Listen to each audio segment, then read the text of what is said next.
Bayern telah mengalahkan Manchester United dengan skor 1-0 dan Manchester United mau nggak mau harus keluar dari Liga Champions. Bahkan mereka nggak meraih posisi ketiga untuk bisa masuk ke Europa League.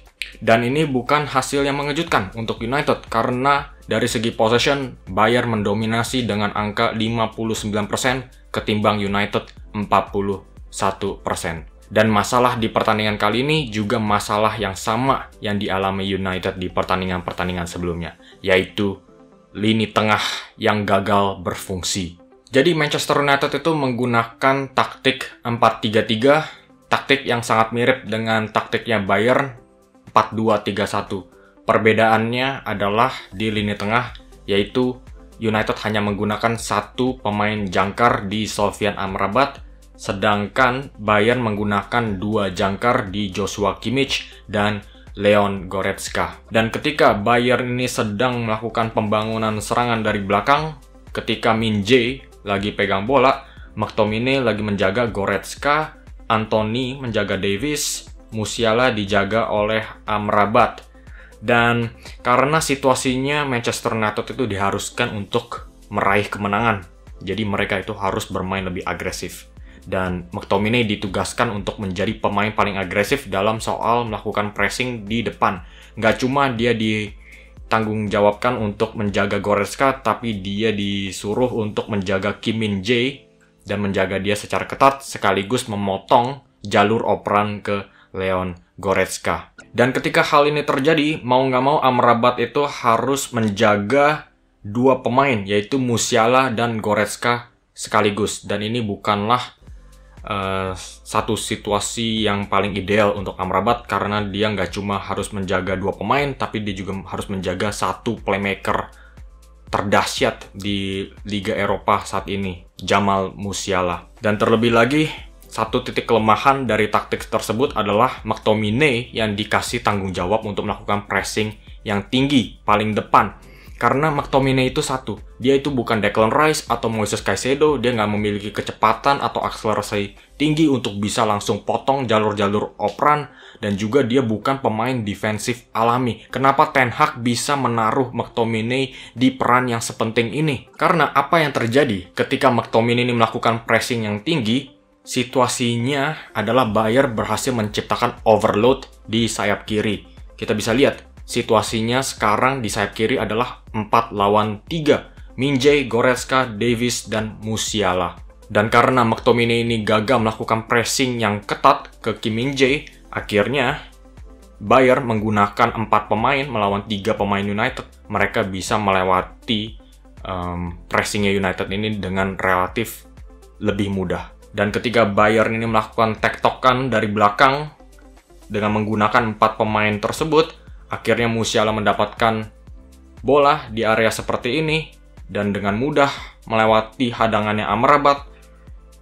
Bayern berhasil menciptakan sekali lagi overload di sayap kiri dengan menggunakan Musiala, Sané, dan Kane menghadapi Harry Maguire dan Dalot 3 lawan 2. Ini posisi yang sangat tidak ideal untuk United. Harry Kane yang sering kali mundur ini juga memberikan pergerakan Bayern itu semakin dinamis. Jadi taktik agresif United ini sebetulnya nggak masalah. Memang mereka harus bermain agresif untuk bisa meraih kemenangan. Tapi masalahnya adalah kenapa McTominay yang dikasih tanggung jawab seperti itu. Ya gampang aja dijawab, karena mereka itu nggak punya pemain seperti Rice atau Moises Caicedo atau pemain kayak N'Golo Kante ya yang bisa motong-motong intersepsi bola-bola lawan begitu. Dan satu hal lagi yang gue pertanyakan terhadap keputusannya Ten Hag menggunakan McTominay di posisi seperti ini, sebetulnya pemain yang melakukan pressing paling tinggi itu juga seharusnya menjadi pemain yang paling berbahaya ketika mereka akhirnya merebut bola dan bisa melakukan transisi cepat. Tapi McTominay di area seperti ini, di sampingan dengan Højlund, dia itu nggak memiliki daya kreatif, dia juga nggak bisa melakukan dribble, dan juga nggak memiliki kemampuan eksekusi umpan-umpan terobosan. Jadi yang gue pertanyakan adalah apa kegunaannya McTominay ketika dia nggak bisa melakukan pressing dan juga nggak bisa memberikan kontribusinya yang besar di area kotak penalti Bayern. Dan ketika berhadapan dengan lini tengah Bayern yang memiliki pemain yang sangat kreatif, kita bandingkan dengan United. pemain yang memang bersifat sangat defensif itu hanya Sofyan Amrabat. Bruno Fernandes itu aslinya pemain nomor 10 dan akhirnya disuruh menjadi nomor 8. Dia bukan pemain alami untuk bisa melakukan pertahanan. Sama juga halnya dengan McTominay. Gue nggak tahu, gue nggak jelas McTominay itu sebetulnya bisa apa. Nggak bisa nyerang, walaupun dia bisa mencetak beberapa gol, tapi nggak konsisten. Dari segi pertahanan, dia juga nggak memberikan kontribusi apapun di pertandingan kali ini. Jadi di situasi seperti ini, Jamal Musiala agak sedikit mundur untuk bisa menerima bola dan menghisap perhatiannya Harry Maguire. Dan sebetulnya di situasi seperti ini bukanlah situasi yang terlalu berbahaya untuk United. Karena kalau kita lihat, McTominay lagi menjaga Leon Goretzka. Situasi aman. Dan ada satu pemain jangkar yang lagi mengcover. Tapi apa yang terjadi adalah dengan satu putaran badannya Jamal Musiala, dia mengecoh Harry Maguire dan McTominay lagi menyaksikan hal tersebut seperti terpesona dan akhirnya melupakan pergerakannya Leon Goretzka dan akhirnya Bayern Munchen bisa meluncurkan serangan balik. Dan di situasi seperti ini terjadi di area lini tengah. Jamal Musiala lagi pegang bola. Ini adalah salah satu pemain berbahaya dari Bayern Munchen. Tapi kita itu nggak melihat ada sebuah sikap urgensi dari McTominay ataupun Bruno Fernandes untuk bisa langsung mengepung area tersebut. Dan bahkan kita sudah tahu niatnya Jamal Musiala.